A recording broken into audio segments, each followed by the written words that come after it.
If an animal needs help, our doors are always open. We never refuse an animal due to capacity issues. We just continue to build. Typically, we're the last stop, so if we say no, people either take them home or release them back into the wild, which is a setup for disaster. Both of those opossums are set to be released back into the wild in the spring. New details tonight after Sunday's deadly shooting involving local police in Luzerne County. Investigators say 66-year-old Thomas Pickett was shot during a traffic stop on West County Road in Sugarloaf Township. State police say Pickett got out of the car with a gun and fired. The coroner says Pickett was hit once by police gunfire, but then Pickett turned the gun on himself, making his cause of death suicide. No officers, by the way, were hurt. After weeks of controversy surrounding Stroudsburg Borough leadership, the community is turning a new page tonight. There is a new mayor in town there, and 2822's Heidi Martens sat down with her today to talk about her plans for the new term, and she joins us live in Stroudsburg with more on that one. Heidi?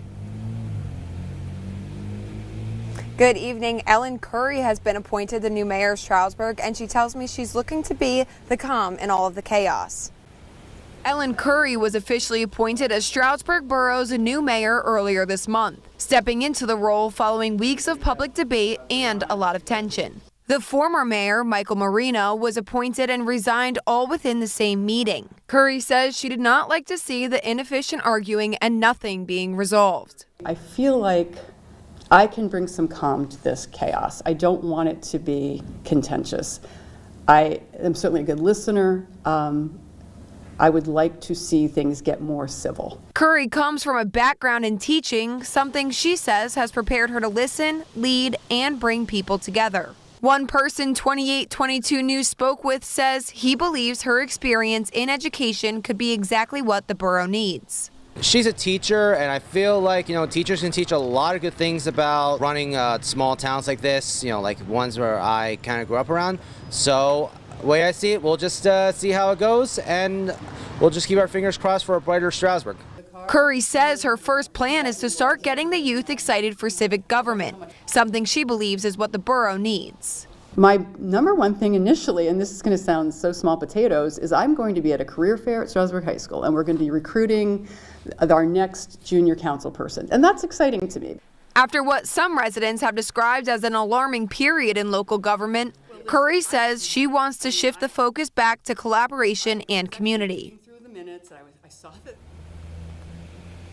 Now, Curry also tells me she's even participating in a municipal official training, and she's looking forward to taking what she learns and putting it into her new role, which ends December of 2027. In Stroudsburg, Heidi Martens, 2822 News. Certainly the beginning of a new era out there. All right. Thank you, Heidi. Keeping our communities safe. That was the big goal of an event today at Lackawanna County. 8th District Congressman Rob Bresnahan and Attorney General Dave Sunday holding a roundtable with local leaders. That event centered around public safety and was hosted in Scranton this afternoon. Leaders talked about strengthening law enforcement in that area and moving public safety initiatives forward. We can invest into technology like we were talking about here today, $500,000 for the Scranton Police Department that's going to be utilized for technology. But at the end of it, you still need officers, you still need first responders to show up and be able to utilize that technology. They also talked about the different options for public safety, like technology investments and investments in officer retention and school programs. Well, justice may be served in court, but for thousands of victims, the money they're owed never comes. Tonight at 11, why more than 24,000 restitution cases in Luzerne County remain unpaid. Our I-Team reporter Avery Nape investigates what this county can do and cannot do about it. You'll see that story later tonight on 2822 News. Rescuers braving treacherous conditions in the mountains of California in hopes of saving skiers who were trapped in an avalanche. Powerful winter storm moving through the mountains buried 15 skiers in the snow and ice yesterday. Rescuers were able to save 6 so far. 2 of them had to be taken to the hospital. 8 members of the ski trip are dead. 1 is still unaccounted for. The extreme weather is slowing those search efforts. 2 high-stakes negotiations taking place in Geneva this week. The Trump administration holding indirect talks with Iran to try to stop its nuclear program. U.S. negotiators have described the talks as productive. The Iranians say this has put the countries on the path toward a positive deal. Another topic on the to-do list, brokering peace talks between Russia and Ukraine. Russia and Ukraine officials remain far apart on key issues, including dividing up territory to end the war. The war between those two countries began nearly 4 years ago when Russia invaded Ukraine. And a break in the case leads to a dead end. DNA recovered from gloves that were found near Nancy Guthrie's home did not match any DNA profiles already in the FBI's national database. Authorities now say one of the most promising leads in the case is that backpack that the suspect was seen carrying in the doorbell cam video on the night that Guthrie was abducted. The Ozark Trail backpack is sold exclusively at Walmart. Officials say they are working with Walmart to try to identify the individual who purchased that backpack. Well, soggy conditions ruled the day on this Wednesday, so we'll see how long this rain's going to stick around. Here is our future alert meteorologist, Valerie Smock. Yeah, it has been a bit of a wet Wednesday. It's helping to melt the snow, so that is nice. You can finally see the ground at this point. But yeah, it's been a bit of a soggy day. We saw some of the heavier, steadier rain already through the area. Much of this is going to continue to push out of northeastern and central Pennsylvania, but we're not quite done just yet. I could still see some showers into this evening.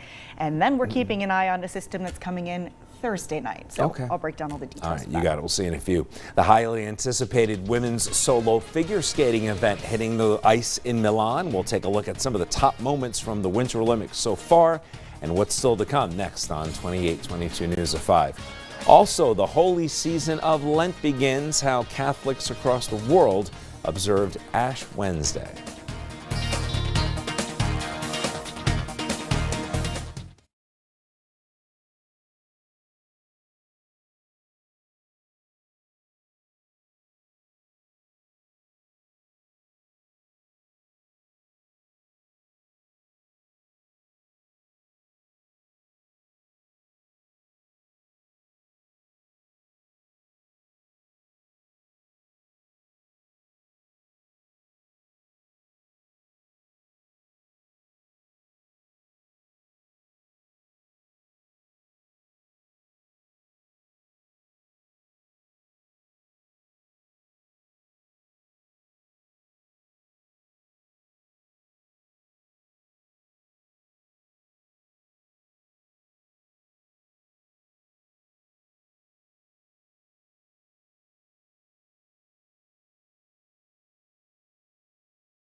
Now. All right, it's another big day in Italy as Team USA goes for gold in a variety of winter sports. Stacy DeSilva has the latest on Team USA's competitions. The U.S. added 2 medals to its tally Tuesday, both silver. Vermont native Mac Forehand took home silver in an extremely competitive field in the free ski big air competition. The U.S. has won back-to-back silvers in the event after Colby Stevenson earned silver in 2022. In speed skating team pursuit, the U.S. men came up just short of gold. The Italian team came from behind to top the podium for the first time in 20 years in this event. American figure skaters Alyssa Liu, Amber Glenn, and Isabeau Levito, nicknamed the Blade Angels, are hoping to end the 20-year medal drought for women's figure skating. As it stands now, Liu is in 3rd place, Levito in 8th, and Glenn in 13th. She was visibly upset after her skate. They'll all skate in the free skate on Thursday. It's now win or go home for the U.S. men's hockey team. They play Sweden in the quarterfinals today. The U.S. and Sweden are 2 of 3 teams made up entirely of NHL players, along with Canada. The U.S. men's hockey team has not won a medal since getting silver in 2010 in Vancouver. They have not won gold since 1980 in Lake Placid. Reporting in Milan, I'm Stacey DeSilva. And the U.S. men's team just won like 2-3 minutes ago. A little breaking sports news there. Future Alert meteorologist Valerie Smock is tracking the potential for another storm coming up soon. We'll have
now.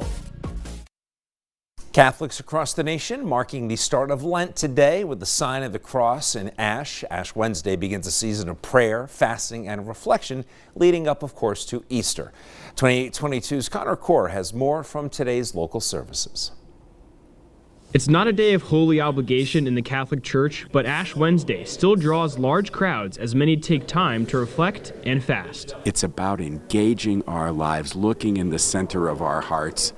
What is it that's keeping me from God, and how can I best embrace that relationship and live it out? The next 40 days are a time of sacrifice for many, whether that means giving something up or making a commitment to strengthening their faith ahead of Easter. Church members are expected to fast on Ash Wednesday and Good Friday, while also abstaining from meat on Fridays throughout Lent. In Mayfield, St. John the Baptist Russian Orthodox Cathedral is serving up homemade pierogies. Organizers say doors were set to open at 11, but by 9 a crowd had gathered, so they opened up early to keep up with the demand. Well, people look forward to it. You know, it's an easy meal for them today. You know, people pick them up for their lunches, they take them home for supper, and it's the idea that they're fasting. They're not eating their meat today. Even though the Russian Orthodox Lent does not begin for another 5 days, the community has been answering the call to help for generations. Sean Collins makes it a yearly tradition to pick up pierogies after receiving his ashes. And that's a big part of it too. You know, you're helping the community out,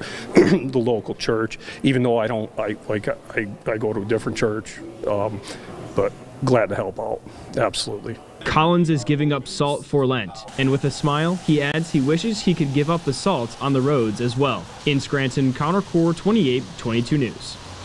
Lent ends with Easter Sunday, which falls on April 5th. this year. A little early this year, I think. Okay, let's get to Valerie talking about weather.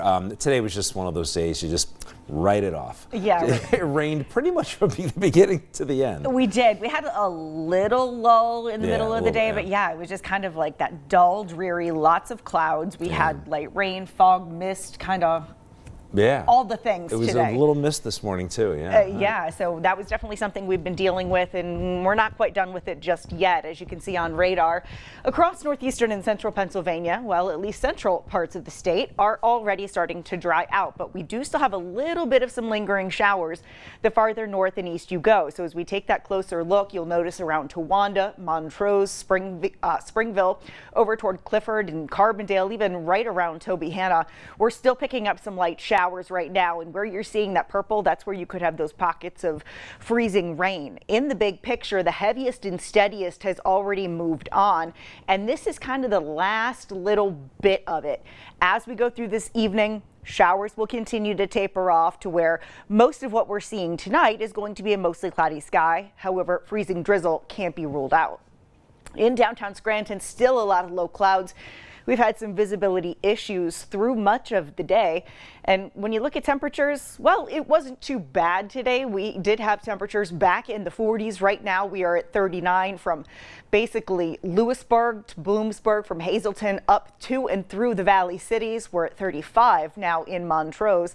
And as we go through the day tomorrow, we're going to be fighting the clouds just a bit. And if you see the sunshine, then you'll be one of the lucky ones. But we do have more clouds than sunshine. And then we get into your Thursday evening, Thursday night, and that's when our next system is set to move in. So let's time this all out between now and then. We do have a few of those lingering showers this evening. That's going to move out, giving us a mostly cloudy sky for the majority of the night. Thursday morning, still socked in with those clouds, but it is going to be dry. As we get into the afternoon, you might see a few breaks in those clouds, but I wouldn't bank on very much.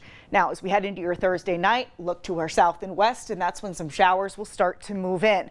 Right now, we are looking for what is going to be a bit of a chilly rain, but there is that potential for a wintry mix, even at the lower elevations. Sleet, freezing rain can't be ruled out, but those higher elevations, you have a better chance of picking up snow, sleet, and freezing rain. Snow totals, we're talking about an inch or less. But this is enough that if you have untreated surfaces, it can become icy. As we go through your Friday late morning, a lot of the heaviest and steadiest will move on, and that will give way to relatively quiet weather here once we head into your Friday evening. So the timing with this is Thursday night into Friday. Valleys, you're primarily just going to be looking at that chilly rain, but some mixing can't be ruled out. Higher elevations, you've got that wintry mix coming in, and then we do have those potential icy spots on the roads for your Friday morning. So watch that for your Friday morning commute.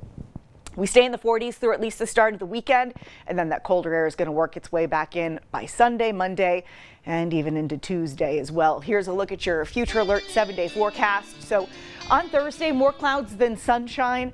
Temperatures in the lower 40s. Then Thursday night into Friday, our next system will arrive, which is why we're under an alert time period for Friday morning, because we have that rain, that mix, and it can be icy.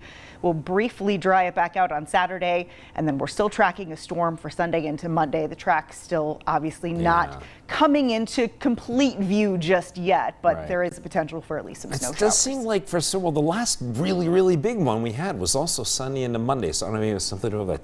I feel like that's all we've had is just Sunday into Monday. Like, oh, it's Sunday, let's go. All right. Hey, we'll be clearing out sooner or later, right? We'll be right back. Don't go away.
Welcome back. What can't you do with AI? Well, now it's making picture taking a whole lot easier and cheaper. But as Evan Moon reports now, there are some things to watch out for when using a virtual portrait for a job search.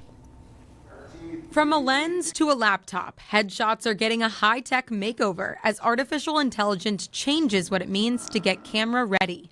A recent study found 44% of people would consider using an AI photo of themselves. It's fast, it's simple, it's cost effective. We spoke with Sam DeMace, a career expert at ZipRecruiter, about using AI-generated portraits professionally. You risk the idea of corporate catfishing. AI tools can cause a rubbery or plastic-like effect on your skin. A poorly edited AI headshot is going to trigger a lack of trust from the recruiter immediately. Professional photographers are seeing the trend impact their business. I think there's a fear in every line of work that AI might take our jobs, and photographers are no exception. Peter Hurley has been capturing faces for over 25 years. Hold that, very nice. And wrote a book called The Headshot. I want to get the real you. I want to get the real person. I want to give them a headshot that they're proud of. I want to stamp this moment in time for them. Hurley says people have come to him after trying AI, describing the results as stale. I think everybody's sick of AI already. I don't think anybody's going to take an AI headshot and slap it on a wall. We reached out to LinkedIn about the trend. A spokesperson said, "We recommend being authentic in your profile picture as this helps maintain trust. We do allow the use of tools, including AI, to enhance or create profile photos. However, the photo must reflect your likeness. LinkedIn can remove photos that don't comply with their policies." Still, Sam DeMace says AI headshots can be a bargain compared to studio sessions that can cost hundreds of dollars. If you don't have the free income to hire a photographer, having the option to use AI to help you make a professional headshot that's going to land you a higher paying job, that does democratize the process. Her tips: give an AI platform multiple real photos to work with, use a clean background, and double check the details. 2822 News at 5. We'll be right back.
Former NFL players, reality TV stars, January 6 rioters, and politicians. President Trump has granted clemency or issued pardons more than 1,600 times since the start of his second term. Sometimes his decisions surprise even members of his own party and receive backlash from Democrats. It really feels like a perversion of what was meant to be a tool of justice and mercy.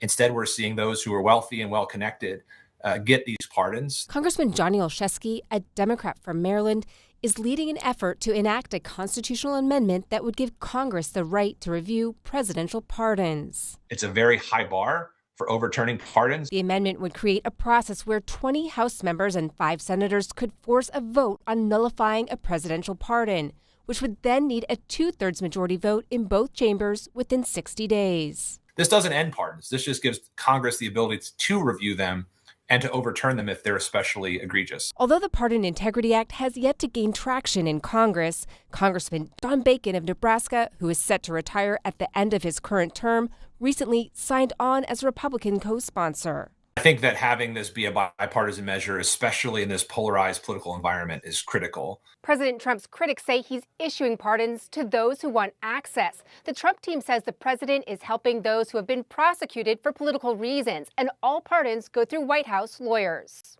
The president is exercising his constitutional authority to grant clemency requests, and the president and the White House have a very thorough examination of every pardon request that comes to the president's desk. In order to pass, a constitutional amendment requires 2/3 majorities in both chambers, and it must be ratified by 38 states, making this effort a long shot. In Washington, Margaret Chadbourne. The 28-22 6 p.m. news starts right now. Good evening, everyone. I'm Nick Toma. I'm Candace Kelly. A Schuylkill County community has been without water